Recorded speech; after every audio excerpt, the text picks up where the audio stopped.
Hello friends, എല്ലാവർക്കും ചെമ്മരിപ്പൂവിൻ്റെ പുതിയൊരു വീഡിയോയിലേക്ക് സ്വാഗതം. എപ്പിസോഡിൻ്റെ തുടക്കത്തിൽ തന്നെ കാണിക്കുന്നത് ശ്രുതിയെ വീട്ടിലേക്ക് താൻ കയറ്റുകയില്ല എന്നും എൻ്റെ തീരുമാനം തന്നെയാണ് എൻ്റെ മകൻ്റേത് എന്നൊക്കെ പറയുന്ന സമയത്ത് രവി പറയുന്നുണ്ട്, അത് നിൻ്റെ തീരുമാനമായിരിക്കാം, പക്ഷേ അവൻ്റെ മനസ്സ് നിനക്കറിയില്ലല്ലോ, അവൻ്റെ തീരുമാനം അവൻ തന്നെ പറയട്ടെ എന്ന് പറയുന്ന സമയത്ത് നിനക്ക് അങ്ങനെ ഒരു ആഗ്രഹമുണ്ടോടെ എന്ന് ചന്ദ്ര ചോദിക്കുന്നുണ്ട്. പെട്ടെന്ന് തന്നെ ശ്രുതി ഒരു നിമിഷം ചിന്തിച്ചതിന് ശേഷം തനിക്ക് അങ്ങനെ ഒരു ആഗ്രഹമില്ല എന്നും അവളെ ഞാൻ ഒരുപാട് വെറുക്കുന്നുണ്ട് എന്നൊക്കെ പറയുമ്പോഴത്തേക്കും ചന്ദ്രയ്ക്ക് സന്തോഷമാവുന്നുണ്ട്. രവി പറയുന്നുണ്ട്, നീ എന്ത് വർത്തമാനമായി പറയുന്നത്, ശ്രുതി ചെയ്ത് തെറ്റ് തന്നെയാണ്, പക്ഷേ അവൾ നിൻ്റെ ഭാര്യയാണ്, നീ എന്താ തെറ്റൊന്നും ചെയ്തിട്ടില്ല, നീ എത്ര തവണ അവളെ പറ്റിച്ചിട്ടുണ്ട്, ജോലിക്ക് പോവുകയാണെന്ന് പറഞ്ഞുകൊണ്ട് ഇവിടെ നിന്ന് ഇറങ്ങി പാർക്കിൽ പോയി കടന്നുറങ്ങിയിരിക്കുന്നു. മാത്രമല്ല കല്യാണത്തിന് അന്ന് മറ്റൊരു പെൺകുട്ടിയെ ആ ഒരു മണ്ഡപത്തിൽ വെച്ച് തന്നെ പറ്റിച്ചിട്ട് പോയവനല്ലേ നീനൊക്കെ രവി ചോദിക്കുന്ന സമയത്തും ശ്രുതിക്ക് ഒരു അക്ഷരം പോലും മിണ്ടാനാവുന്നില്ല കേട്ടോ. എന്നാൽ ചന്ദ്ര പറയുന്നത്, നിങ്ങളെന്താ അവനെ കുറ്റപ്പെടുത്തി സംസാരിക്കുന്നത്, തെറ്റുകാരി അവൾ തന്നെയാണ്, എൻ്റെ മോനും എനിക്ക് അവളെ ഇഷ്ടമല്ല, അതുകൊണ്ട് തന്നെ ഈ ഒരു ചാപ്റ്റർ ഇവിടെ വെച്ച് ക്ലോസ് ചെയ്തത്, എൻ്റെ മോൻ്റെ കാര്യങ്ങൾ നോക്കാൻ എനിക്കറിയാം, നീ പോയി ഫ്രഷ് ആയിട്ട് വായെന്നും പറഞ്ഞുകൊണ്ട് ശ്രുതിനെ അവിടെ നിന്ന് പറഞ്ഞു വിടണം. അതിന് ശേഷം ചന്ദ്രയെ അവിടെ നിന്ന് പോവാണ് കേട്ടോ. പിന്നീട് രവിയാണെങ്കിൽ സച്ചിയോടും രേവതിയോടും പറയുന്നുണ്ട്, ഈ ഒരു പോക്ക് ഇങ്ങോട്ടേക്കാണ് അവൾ കളിക്കുന്നത്, അവളുടെ മകൻ്റെ ജീവിതം വെച്ച് തന്നെയാണ്, ശ്രുതിക്ക് തന്നെയാണ് നഷ്ടമുണ്ടാകാൻ പോകുന്നതിന്, എന്തൊക്കെയാണ് സംഭവിക്കാൻ പോകുന്നത് എന്നൊക്കെയാണ് ആകെ ചിന്തിച്ച് നിൽക്കുകയാണ് കേട്ടോ രവി. അതിനുശേഷം രവി അവിടെ നിന്ന് പോവുകയും ചെയ്യുന്നുണ്ട്. പിന്നീട് കാണിക്കുന്നത് ശ്രുതി ആകെ ടെൻഷൻ അടിച്ച് നിൽക്കുന്ന സമയത്താണ് മീര അങ്ങോട്ടേക്ക് വരുന്നത്.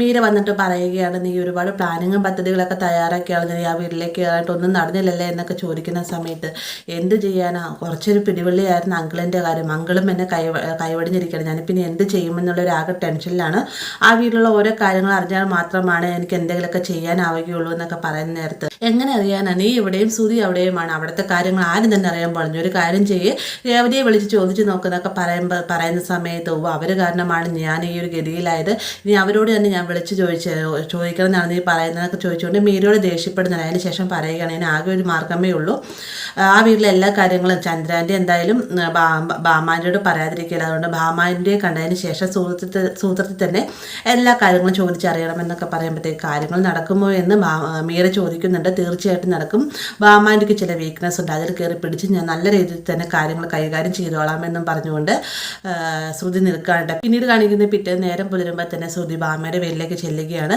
ശ്രുതിനെ കാണുമ്പോൾ തന്നെ ദേഷ്യം കാരണം ബാമ ഒരു അക്ഷരം പോലും ഉണ്ടാകാൻ അതിനകത്തേക്ക് കയറി പോകുന്നുണ്ട്. തൊട്ട് പിന്നാലെ തന്നെ ശ്രുതി ചെന്നതിന് ശേഷം ബാമാൻ്റെക്ക് എന്നോട് ദേഷ്യം ഉണ്ടാവുമെന്നറിയാം, പക്ഷെ ഞാനൊന്നും മനഃപൂർവ്വം ചെയ്തായിരുന്നില്ല, ബാമാൻ്റെയെ പറ്റിക്കണമെന്ന് തോന്നുമൊന്നും വേണ്ട, എനിക്ക് എൻ്റെ ശ്രുതിന് കിട്ടുന്നതിന് വേണ്ടിയിട്ടാണ് ഞാൻ ചെറിയ ചെറിയ കള്ളത്തരങ്ങൾ കാണിച്ചതെന്നൊക്കെ പറയുമ്പം ഇതാണ് ശ്രുതി ചെറിയ കള്ളത്തരം, നീ കാരണം എൻ്റെ ബാമയുടെ ബന്ധത്തിൽ തന്നെ വിള്ളലുണ്ടായിരിക്കുകയാണെന്നൊക്കെ പറഞ്ഞുകൊണ്ട് ബാമ ശ്രുതിനെ വഴക്ക് പറയുന്നുണ്ട്. എന്നിരുന്നാലും ശ്രുതി നല്ല രീതിയിൽ തന്നെ സൂത്രം പ്രയോഗിച്ച് ബാമയുടെ മനസ്സ് മാറ്റുന്നതിന് വേണ്ടി ശ്രമിക്കുന്നത്. ഞാൻ ആത്മഹത്യ ശ്രമിച്ചു, പക്ഷേ ബാമാൻ്റെ ഓർത്തിട്ട് മാത്രമാണ് ഞാൻ ആത്മഹത്യ ചെയ്യാതിരുന്നത്, എനിക്ക് എൻ്റെ അമ്മയുടെ സ്ഥാനത്താണ് ബാമാൻ്റെ എന്നൊക്കെ പറയുമ്പോഴത്തേക്കും ശ്രുതിയുടെ ആ വാക്കുകൾ ബാമ വീണു പോട്ടെ. വേഗം തന്നെ ശ്രുതിയെ ഒരു സ്നേഹത്തോടു കൂടി തന്നെ ബാമ കെട്ടിപ്പിടിക്കുന്നുണ്ട്. അപ്പോൾ തൻ്റെ പ്ലാനിങ്ങെല്ലാം സക്സസ് ആയി എന്ന് മനസ്സിലാക്കിക്കൊണ്ട് തന്നെ ബാമയോടായിട്ട് ശ്രുതി പറയുന്നുണ്ട്. ബാമാൻ്റെ മുഖത്ത് നിന്ന് ഭയങ്കര ക്ഷീണമാണ്, 2 ദിവസമായാലും ഉറങ്ങുന്നത്, ഞാൻ മസാജ് ചെയ്ത് തരാമെന്നും പറഞ്ഞുകൊണ്ട് ബാമയുടെ തലയിൽ മസാജ് ചെയ്ത് കൊടുക്കുന്ന സമയം തന്നെ ശ്രുതി പറയുന്നുണ്ട്, എങ്ങനെയായാലും ആ വീട്ടിലെ കാര്യങ്ങളൊക്കെ എനിക്ക് അറിയണം ആൻറ്റി, അവിടെ ഉണ്ടാകുന്ന കാര്യങ്ങൾ, അതായത് ചന്ദ്രാജ് എന്തൊക്കെ കാര്യങ്ങൾ വന്ന് പറയുന്നുണ്ട് അതെല്ലാം തന്നെ എന്നോട് വന്ന് പറയണമെന്ന് ശ്രുതി പറയുന്ന നേരത്ത് അതൊന്നും ഒരിക്കലും നടക്കാൻ പോകുന്നില്ല ശ്രുതി, ഞാൻ അങ്ങനെ ചെയ്ത് കഴിഞ്ഞാൽ എൻ്റെ കൂട്ടുകാരെ വഞ്ചിക്കുന്നതിന് തുല്യമല്ലേ എന്നൊക്കെ ചോദിക്കുമ്പോഴത്തേക്ക് ശ്രുതി വേഗം തന്നെ മസാജിങ് നിർത്തിയതിന് ശേഷം, ഓഹോ അങ്ങനെയാണല്ലേ, അപ്പോൾ എന്നെക്കാളും വലുത് ബാമാൻ്റെക്ക് ചന്ദ്രാൻ്റെ ആണല്ലേ, എനിക്കറിയാം നിങ്ങളുടെ ഫ്രണ്ട്ഷിപ്പ് തന്നെയാണ് വലുത്, പക്ഷേ ഞാൻ എൻ്റെ സ്വന്തം അമ്മയെ പോലെ കണ്ട സ്ഥിതിക്ക് ബാമാൻ്റെ എന്നെ മോളെ പോലെ കാണുമെന്നാണ് ഞാൻ വിചാരിച്ചത്, നിങ്ങൾ ആ സത്യങ്ങളെല്ലാം എന്നോട് പറഞ്ഞില്ല എന്നാണെങ്കിൽ ഇവിടെ വന്ന് ഞാൻ തൂങ്ങിച്ചാവുമെന്നൊക്കെ പറയുമ്പോഴത്തേക്കും നിനക്ക് തൂങ്ങിച്ചാവാൻ എന്തോ ഒരു സ്ഥലമുണ്ട് ശ്രുതി, നീ എൻ്റെ ഇവിടെ തന്നെ വന്ന് ചാവുന്നതെന്ന് ബാമ ചോദിക്കുന്നുണ്ട്.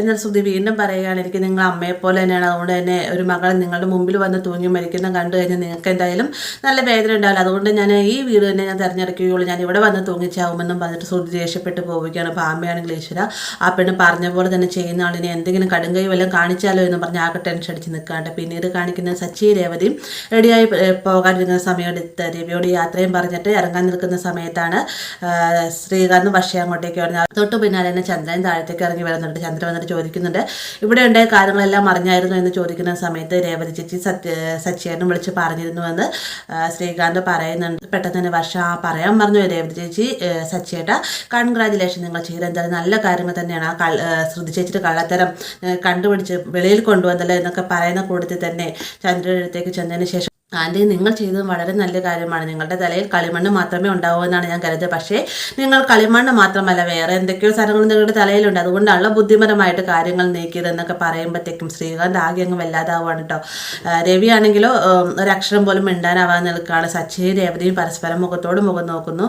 ആ ഒരു സമയം തന്നെ രവി പറയുന്നത് ചന്ദ്രൻ നീ അകത്തേക്ക് കയറിച്ചല്ലേ എന്ന് പറഞ്ഞുകൊണ്ട് ചന്ദ്രനെ അവിടെ നിന്ന് പറഞ്ഞു വരികയാണ്. അതിനുശേഷം ശ്രീകാന്തിനോട് വർഷയോടെ പോയിട്ട് വന്നല്ലേ ഉള്ളൂ, ഫ്രഷ് ആയിട്ട് വായെന്നും പറഞ്ഞുകൊണ്ട് രവി അവിടെ നിന്ന് പോവുകയാണ് കേട്ടോ. തന്നെ ശ്രീകാന്ത് വർഷയോട് പറയുന്നത് നീ എന്താ വർഷം ഇങ്ങനെ, നിനക്ക് എൻ്റെ വീട്ടിലുണ്ടാകുന്ന ഓരോ കാര്യങ്ങളും ഒരു തമാശയായിട്ടാണല്ലോ നിനക്ക് തോന്നുന്നത്, നീ അതെല്ലാം എൻജോയ് ചെയ്യുകയാണല്ലോ എന്നൊക്കെ ചോദിക്കുമ്പോഴത്തേക്ക് നീ എന്തിനാ എന്നെ വഴക്ക് പറയുന്നത്, നിൻ്റെ വീട്ടുകാർ ആദ്യം നന്നാക്കാൻ നോക്കുക എന്നിട്ട് എന്നെ വഴക്ക് പറയാൻ നോക്കുക എന്ന് പറഞ്ഞിട്ട് വർഷ അവിടെ നിന്ന് പോവുകയാണ് കേട്ടോ. അപ്പോൾ എന്തൊക്കെ പറഞ്ഞാലും വർഷയ്ക്കോട് കാര്യമില്ല എന്നും മനസ്സിലാക്കുന്നുണ്ട് നമ്മുടെ ശ്രീകാന്ത്. അതിന് ശേഷം കാണിക്കുന്ന വർഷയെ ശ്രീകാന്ത് നേരെ ചെല്ലുന്നത് സുധിയുടെ അടുത്തേക്കാണ്. സുധിയുടെ അടുത്തതിന് ശേഷം ശ്രീകാന്ത് സമാധാനിപ്പിച്ച് നിർത്തുന്നുണ്ട്. വർഷ പറയുന്നുണ്ട് അതുപോലെ ഒരു കള്ളിയെ നിങ്ങളുടെ ജീവിതത്തിന് ഒഴിവാക്കി നന്നായി സുധിയായിട്ട്, എന്തായാലും ഈ സുധിയേട്ടനോട് ഒരു നല്ല തീരുമാനമാണെന്നൊക്കെ പറയുമ്പോഴത്തേക്കും സുധിയേട്ടൻ്റെ മോൻ കണ്ട് നിനക്ക് തോന്നുന്നുണ്ട് സുധിയേട്ടൻ സന്തോഷത്തിലാണ്, സുധിയേട്ടനും ശ്രുതി ചേച്ചി പോയാൽ വളരെ സങ്കടമുണ്ടെന്നൊക്കെ പറഞ്ഞുകൊണ്ട് ശ്രീകാന്ത് നേരെ സുധിയുടെ എടുത്തുകൊണ്ട് സമാധാനിപ്പിക്കുന്നുണ്ട്. എന്നാൽ വർഷ പറയുകയാണ് നിങ്ങൾ ഉദ്ദേശിച്ച പോലെ തന്നെ ഒരു കാര്യവും നടക്കാൻ പോകുന്നില്ല, ആൻറ്റി തിരികെ ശ്രുതി ചേച്ചിനെ വീട്ടിലേക്ക് കയറ്റാൻ പോകുന്നില്ല, നീ ബെറ്റ് വെക്കാനുണ്ടോ എന്നൊക്കെ ചോദിക്കുമ്പോൾ എൻ്റെ വർഷയെ നിന്നോട് പറഞ്ഞിട്ടൊരു കാര്യമില്ല, നീ ഇങ്ങോട്ട് വന്നേ എന്നും പറഞ്ഞുകൊണ്ട് വർഷയെ അങ്ങോട്ട് കൊണ്ട് ശ്രീകാന്ത് പോകുന്നുണ്ട്. ആകെ ടെൻഷൻ അടിച്ച് നിൽക്കാണ്ട് ശ്രുതി വേഗം തന്നെ ശ്രുതിയുടെ ഭിത്തിയിൽ ഇവരുടെ കല്യാണ ഫോട്ടോ വെച്ചിട്ടില്ല, ആ ഒരു ഫോട്ടോയിലേക്ക് നോക്കിയിട്ട് ഇങ്ങനെ പറയുകയാണ് ശ്രുതി നീ എന്നോട് ഇങ്ങനെ ചതി ചെയ്യാൻ പാടില്ലായിരുന്നു, ഇപ്പോൾ ഞാൻ നിന്നെ ഒരുപാട് വെറുക്കുന്നുണ്ട് എന്നൊക്കെ പറഞ്ഞുകൊണ്ട് നിൽക്കുന്ന സമയത്താണ് ചന്ദ്ര അങ്ങോട്ടേക്ക് കയറി വരുന്നത്. അപ്പോൾ ശ്രുതിയുടെ ഫോട്ടോ നോക്കിയുള്ള ശ്രുതിയുടെ ഓരോ വാക്കുകൾ കേൾക്കുമ്പോൾ ചന്ദ്ര മനസ്സിൽ ചിന്തിക്കുന്നത് തൻ്റെ മകൻ അവളെ ഒരുപാട് വെറുക്കുന്നുണ്ട്, താൻ പറഞ്ഞ രീതിയിൽ തന്നെ കാര്യങ്ങൾ മുന്നോട്ട് പോകുന്നതിന് എത്രയും വേഗം തന്നെ അവനെ പണക്കാരിയായ മറ്റൊരു പെൺകുട്ടിയെ കണ്ടുപിടിച്ച് കല്യാണം കഴിപ്പിക്കണമെന്നൊരു തീരുമാനത്തോടുകൂടി തന്നെ ചന്ദ്ര അവിടെ നിന്ന് പോകുന്നുണ്ട്. എന്നാൽ ചന്ദ്ര പോയിട്ട് തൊട്ട് പിന്നാലെ തന്നെ ശ്രുതിയാണെങ്കിൽ ശ്രുതിയുടെ ഫോട്ടോയിലേക്ക് നോക്കിയതിന് ശേഷം വളരെ സങ്കടപ്പെടുന്നുണ്ട്. ഞാൻ നിന്നെ ഒരുപാട് സ്നേഹിക്കുന്നുണ്ട് ശ്രുതി, പക്ഷെ നീ എന്നോട് ഇങ്ങനെ ഒരു ചതി ചെയ്യാൻ പാടില്ല, നീ ഇല്ലാതെ എൻ്റെ ജീവിതം എങ്ങനെ മുന്നോട്ട് പോകുമെന്നൊക്കെ പറഞ്ഞുകൊണ്ട് ആകെ സങ്കടത്തിൽ നിൽക്കുകയാണ് കേട്ടോ ശ്രുതി. ആ ഒരു ഭാഗത്തോടെ ഇന്നത്തെ എപ്പിസോഡ് അവസാനിക്കുന്നത്. വീഡിയോ ഇഷ്ടമായി ലൈക്ക് ചെയ്യാനും കൂടെ ചാനൽ സബ്സ്ക്രൈബ് ചെയ്യാനും മറക്കരുത്.